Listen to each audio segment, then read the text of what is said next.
You may have a doubt why to do an internship. If your answer is only money, then you are wrong. If you do your internship good enough, you might get pre-placement offer also from the same company itself. So, how to get an internship?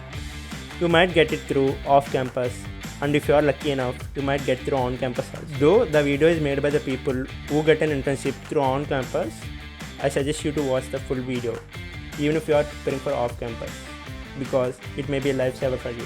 The people you see in the video are my seniors, and yeah, thanks to them to spend their valuable time for the video. Let's roll the intro. My name is Pranav. I'm Nit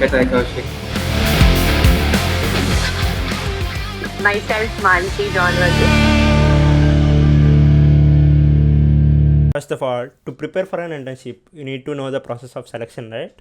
Actually, you will be having a test, which will be an online test. So the test is generally a non-proctored test, which means you don't have to switch on your camera. So the test is basically an aptitude test only. The timer runs quick, so it's on how fast you answer. The second step they did was they put a resume shortlisting. So which means that resume plays a very important role in the internship selection process. So at the interview, I had 2 rounds of interview.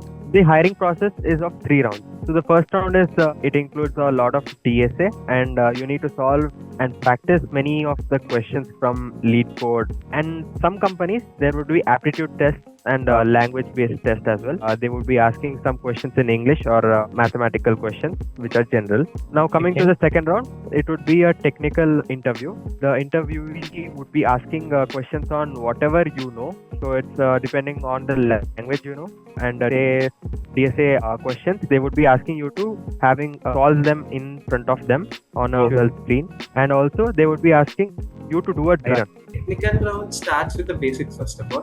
From the question by question, they keep on increasing the hardness of the question. And it's okay if you say the wrong. It's okay. It's not every person makes some mistake. It's okay. They make sure that if it is something wrong, they will raise the query. And if you know you make the wrong, just say and show them. Or otherwise, they will say the answer at the end if you are not able to get that. Now you know the steps, but where should you study? Let's know from them.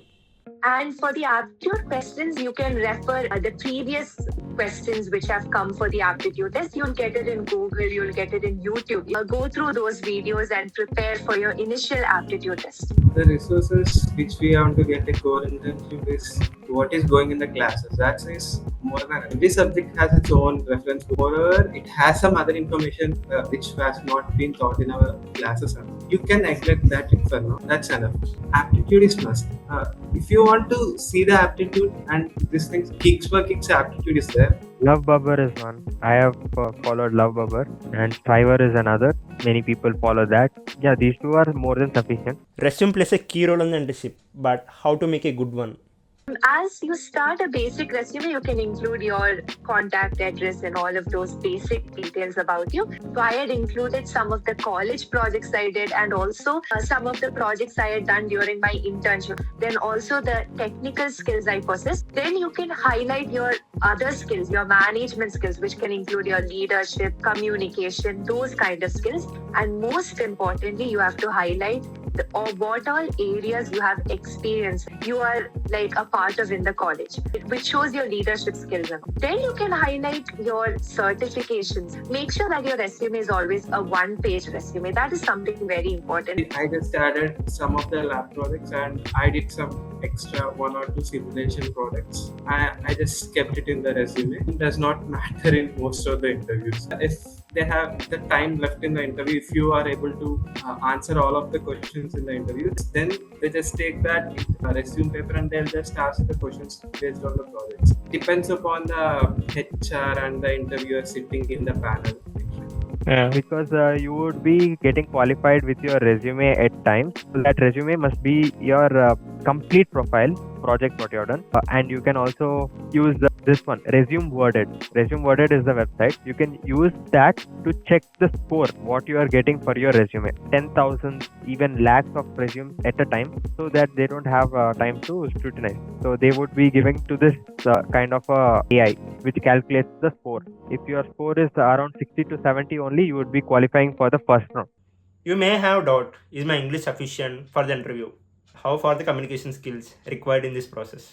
Okay, communication skills is 100% very important for PhD. I would say it is the most important thing you require when you reach, especially the interview part. Try to change it maximum through your college activities by participating in clubs and everything. Having only a technical mindset won't lead you to a good job. You have to have a good communication skill. You have to be able to convey what you want to tell to the person, right? Times, if you don't know the question, there would be some phrases that you need to say. For example, I might not, I don't have a knowledge upon this. I will get back to you. These kind of phrases would be there.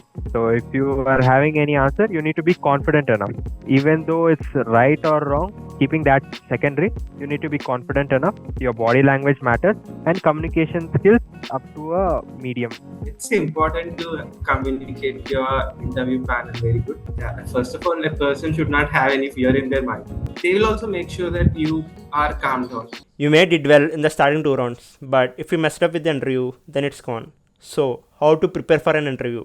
In the interviews, if I tell you the common things that you can expect is that maybe they can ask from your resume for any interview, whichever company I would always say that be clear with your resume. Do not write unnecessary things.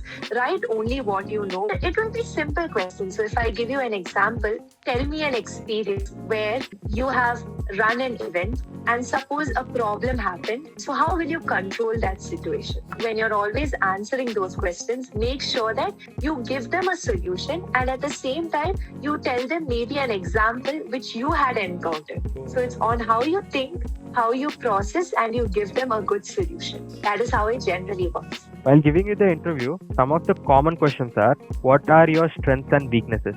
That's one. The second is, you need to have a proper introduction of yourself. Wherever you go, that 1 minute of introduction of yours must be in a proper way.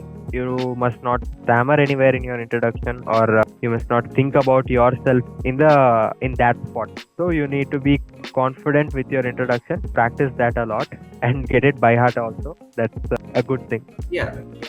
Mainly, I face challenges HR rounds. The normal technical rounds, if you are thorough in the subject, that's enough. Everyone will just pass it. In the HR round, it will be more based on your personality. They just gave a problem.